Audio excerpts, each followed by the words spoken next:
こんにちは、JP コンサルタントです。今日も、私の趣味の部屋ということでお付き合いください。今回は ZWO 社の ASI290MC っていうセンサーカメラのレンズを買いたいと思いまして、そのレンズの焦点距離どんなの使おうかっていうのを検討したので、その検討内容を動画とさせていただきます。私は知っての通り、カメラ趣味ではないですし、詳しくも何もないというか、何も知らないという人間なんですけども、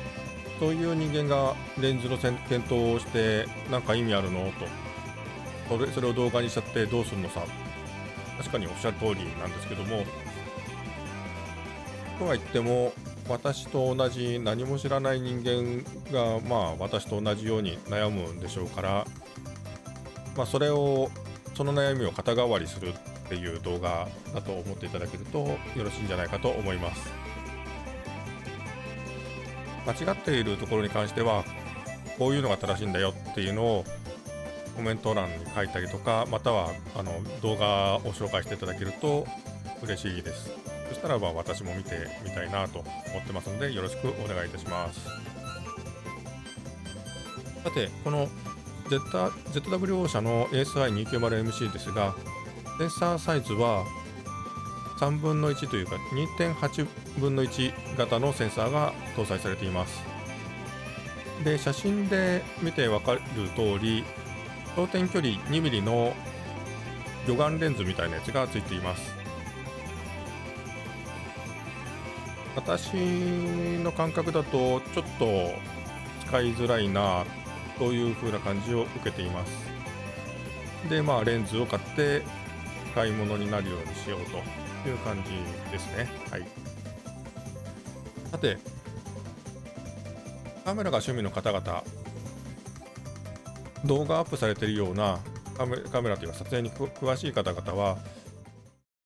表現という風なところを重視してて、そういった内容の説明をされています。ズームの話だとか、ボケ方の話だとか、画面のメリハリ空気感、色によって焦点の位置がずれてしまうんで、画像がちょっとずれてしまうんだよみたいな話をされる方だとか、レンズによっては真ん中と中堅で歪み方が違っているんで、歪み方の話をされてたりとか、画面の四隅が暗いとかね、または中央付近しかピントが合わないとか、そういった表現だとかレンズの特性についての話をされる方たくさんいらっしゃるんですけども、私たちのようにど素人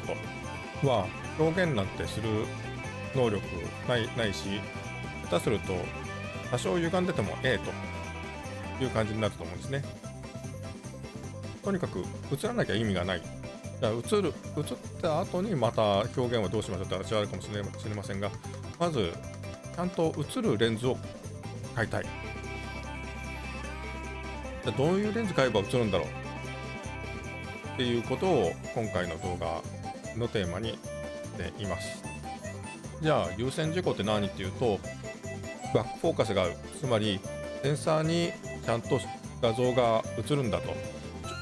結像するんだと。これができないともちろん映りません。で、バックフォーカスが合うって今言ったのと同じ意味といえば同じ意味かもしれないですけども、無限遠を取れる。つまり無限遠から飛んできた光がセンサー上で結像する。これができないと星空を撮影することができません。そして画角が広い。画角って言ってるのは、目で見える範囲のどの範囲がこのセンサーに映りますかって話なんですけども、もしもこれが狭い範囲しか映らなかったらば、画面から撮りたいものがはみ出して全体が映らないってことになってしまいます。例えば旅行に行きました。海外に行ってサグラダ・ファミリアみたいな教会みたいなでかいこう立派なものがありました。撮りたい。でも撮ろうとしたんだけど全体が映らなくて、屋根のてっぺんとか窓ガラスとかそういった狭いところしか、ちっちゃい部分しか映して帰ってくることができませんでした。がっかりですよね。ありえない。オリオン座だとか、北斗七星でも何でもいいですけども、そういった星座を撮りたいと思った時に星座全体が入らないとかね、夜空に広がる星空を全部カメラの中で収めたい。映らない。一部しか映らない。ありえないですよね。そんなまず映ってなんぼ、映らなければ意味ないんで、画面が映したいものがちゃんと画面の中に入るというのが大事です。で、今回これをテーマにで、そういう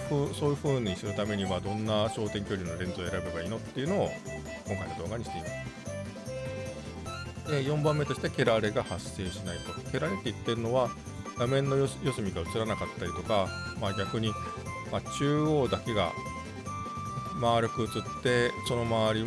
の部分は真っ黒になってしまうと、そういうのをケラーレっていうらしいですけども、ケラーレが発生するのが大事。この4点を満足することをもって、私たち素人がレンズを選択するときの、基本的な選択基準というふうにこの動画では考えていま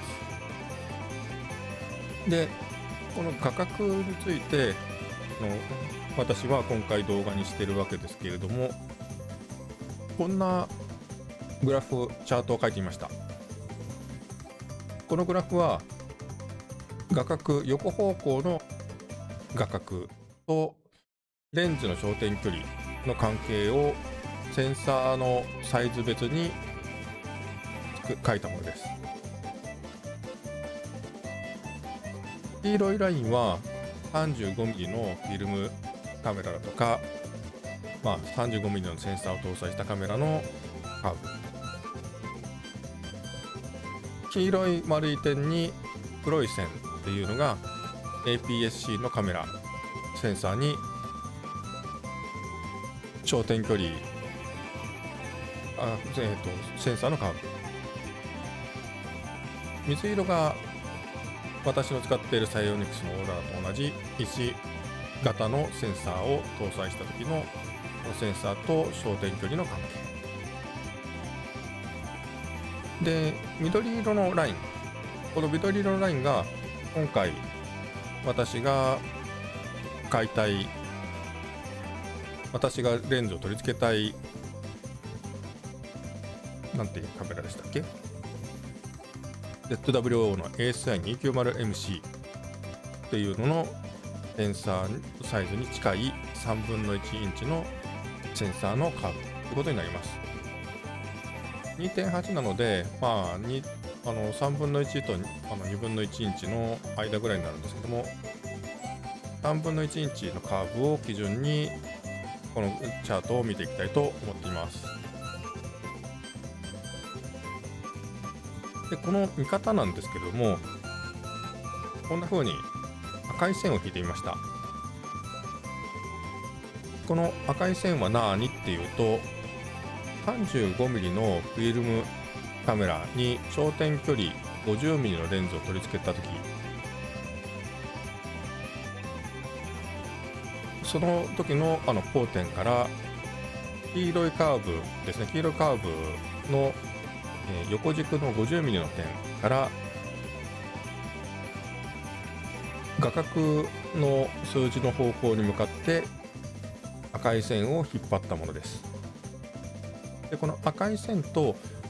各センサーサイズのカーブの交点がこの 35mm のフィルムカメラに焦点距離 50mm を取り付けたレンズ、50mm のレンズを取り付けた時と同じ範囲が映りますよっていう風なそういった内容になります。この図で言いますと、APS-C のセンサーに 32mm のレンズを取り付けたときが 35mm のフィルムカメラに焦点距離 50mm のレンズを取り付けたときと同じ範囲を映りますよと。1型のセンサーの場合には 20mm のレンズを取り付ければ同じ範囲が映りますよと。3分の1型のセンサーだったらば 7mm のレンズを取り付けるとだいたい 35mm フィルムのカメラに焦点距離 50mm のレンズを取り付けた時と同じ範囲が映りますということを示しています。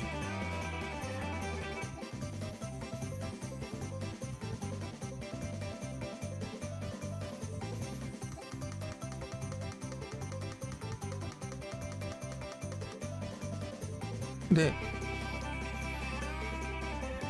私としては、1型のセンサーを使ったサイオニクスのオーロラをメインで使ってますよね。あれは 16mm の焦点距離のレンズがついています。で、それよりも広い範囲を映したいですね。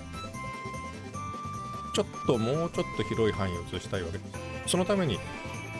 そのままサイオニクス社のオーロラをそのまま使うことをせずに結構高い頻度で 0.6 倍のワイドコンバージョンレンズを取り付けて撮影を行っていますね。じゃあ 35mm フィルムに 28mm のレンズをつけた状態と同じような範囲が映るためにはどうしたらいいんでしょうかっていうのをやはり赤い線で引っ張って確認することにしました。これは APS-C のカメラにセンサーに 20mm のレンズをつけたときと同じ範囲、1型のセンサーに 11mm のレンズを取り付けたときと同じ、3分の1型のセンサーに 4mm のレンズを取り付けたときと同じということになることがこのグラフで分かります。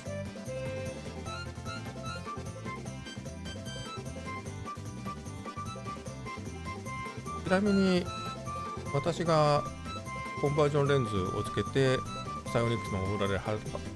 定している時の画角はだいたいこのような感じ、これに近い状態となっています。で、0.6 倍のコンバージョンつけた時でももうちょっとだけ広い範囲が撮りたいなとかって思ったりもしてるんで、この 4mm のレンズよりももうちょっと広い、もうちょっとだけ焦点距離が短いものが欲しいなというのが本音ですね。で、そこで逆に 3mm のレンズを3分の1型のセンサーに対して 3mm のレンズを取り付ける。つまり、ASI CCD カメラに対して 3mm のレンズを取り付けた時に対して比べて、それはどれぐらいの範囲、他のカメラで言ったらばどんな範囲に相当するのっていうのを見てみましょう。そうすると1型のセンサーに 8mm のレンズを取り付けた時と同じですよと。 APS-C のセンサーに 14mm のレンズを取り付けた時と同じですよと。35mm のフィルムカメラに 22mm のレンズを取り付けた時と同じ範囲が映りますというふうにこのグラフから読み取ることができます。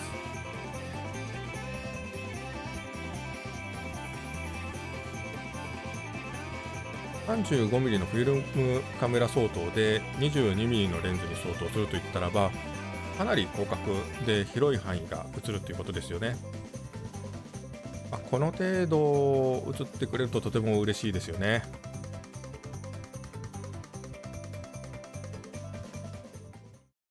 では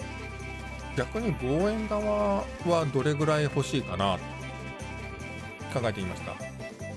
やっぱし月とか土星とか撮りたいですもんね。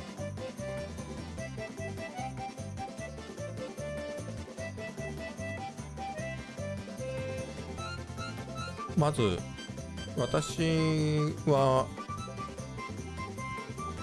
サイオリク社のオーロラを使って、それに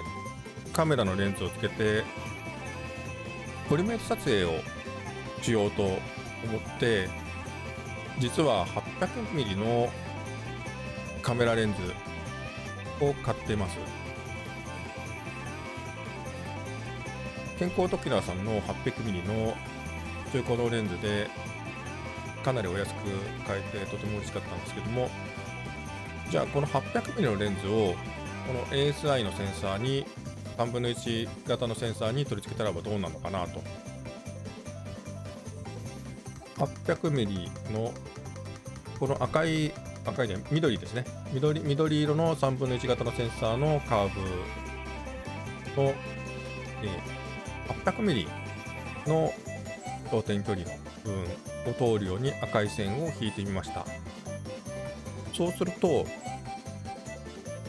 APS-C のセンサーに 4100mm のレンズを取り付けた時と同じで、 35mm のフィルムカメラに 6200mm の望遠レンズを取り付けた時と同様な範囲がカメラに映るということがこの図で分かりました。でこれは 35mm のフィルムカメラに 55mm のレンズを取り付けた場合に比べて 112.7 倍の倍率で撮影したのと同じということになります。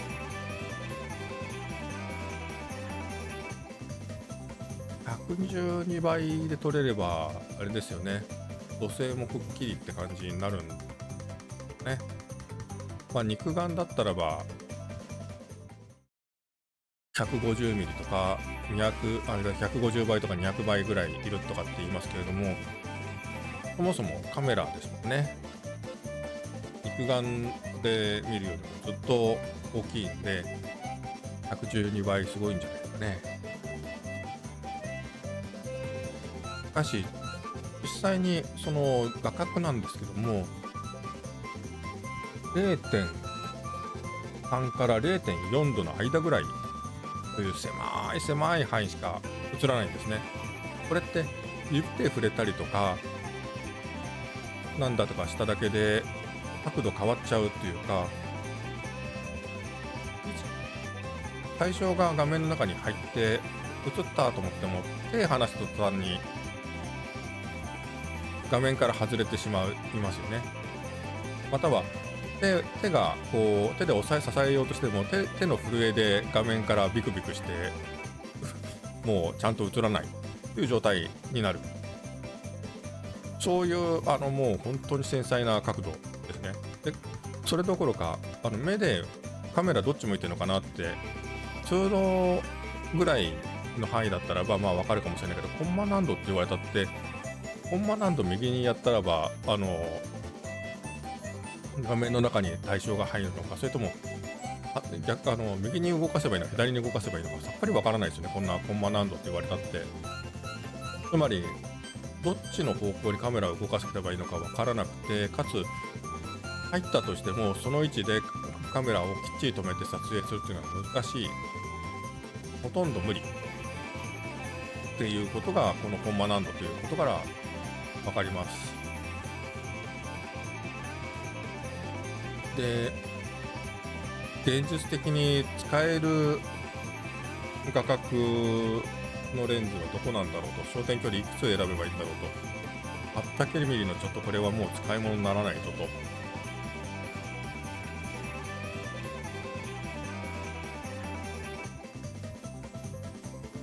で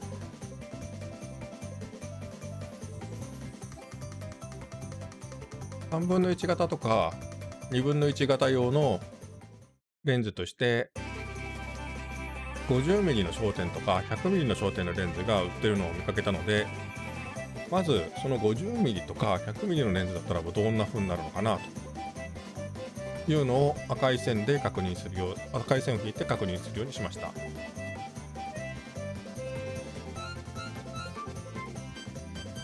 緑色のラインのラインで横軸の位置が 50mm のところと 100mm のところを通るように赤い線を引きました。その結果、3分の1型のセンサーに 50mm のレンズを取り付けた時というのは、35mm のフィルムカメラに 420mm のレンズを取り付けた時と同じ。APS-C のセンサーに 260mm のレンズを取り付けた時と同じということがわかります。この 35mm のフィルムカメラに 55mm のレンズを取り付けた時の何倍かっていうので見ると、だいたい 7.6 倍ということになります。また3分の1型のセンサーに 100mm のレンズを焦点距離のレンズを取り付けた場合は APS-C の 530mm の APS-C のセンサーに 530mm の焦点距離のレンズを取り付けた時と同じで、これは 35mm のフィルムカメラに 750mm の焦点距離のレンズを取り付けた時と同じということがわかります。これは 35mm のフィルムに 55mm のレンズを取り付けた時に対して 13.6 倍という風な倍率に相当します。こういったズームをかけた時と同じということになります。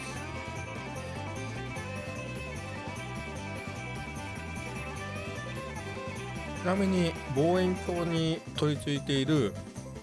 スコープ、メインの望遠鏡がちゃんとターゲットとなる星を捉えられるように誘導するためのガイドとなるちっちゃい低倍率の望遠鏡ですけども、そういったガイドっていうのはだいたい8倍とか10倍ぐらいの倍率となっています。それを考えると、この 7.6 倍とか 13.6 倍というのは比較的撮りたい星に位置合わせをしやすいサイズのレンズの倍率ということがわかります。肉眼じゃなくて、先ほども申し上げたときに肉眼でなくてカメラのフィルムサイズを基準にしてるんで、もっと大きいんでもっと倍率良くても高くてもいいのかもしれないですけどね。買って試さないことにはもうこれから先はわからないって感じですね。だからまずはこの、7.6 とか 13.6 倍ぐらいまでの倍率を一つの目安としてレンズを買ってみたいなというふうに思います。さて、以上の検討の結果、私がどんなレンズを買うべきかっていう話なんですけども、星空撮影用の普段使いのレンズとしては、焦点距離が 3mm から 50mm 程度のレンズが欲しいなと。で、望遠鏡は焦点距離が長すぎるので 3mm から 50mm に絶対収まらないですから、望遠鏡はちょっと向かないなと。私には向かない。で、CCTV 監視カメラまたはカメラ用のレンズから選んで撮影するのがいいんじゃないかということが検討結果から分かります。逆に月だとか土星だとかっていうものを撮影するとなったらば、別にスコープを取り付けないと向きもわからないことになっちゃって、かつ微動雲台みたいな、微動雲台っていうのは天体望遠鏡用の三脚についてるやつですけどね、微動雲台がないとカメラの向きすらちゃんと調整まともにできません。だから、惑星とかを撮影したいときには望遠鏡と天体望遠鏡と天体望遠鏡の三脚を買わないといけないんだということが分かりました。そして私のお財布事情から考えたらば、今回は天体望遠鏡と天体望遠鏡の三脚というのは諦めるしかないな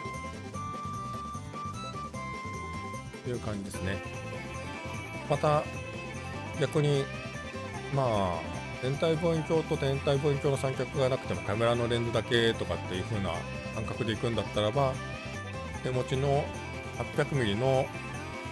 ズームレンズを使うとほぼ同等の倍率が得られるということも今回の検討結果で分かりましたので、実際に試してみてうまくいかないっていうのも目処立ってるんですけども、気が向いた時にはそういったのでちょっと気を紛らわすかなと、ね。お月様ぐらいはねちゃんと映るんで、お月様で勘弁してちょうだいっていう感じですかね。以上、参考になったでしょうか。今回も動画見ていただいてありがとうございます。また動画撮影したならば見てください。よろしくお願いします。それでは失礼します。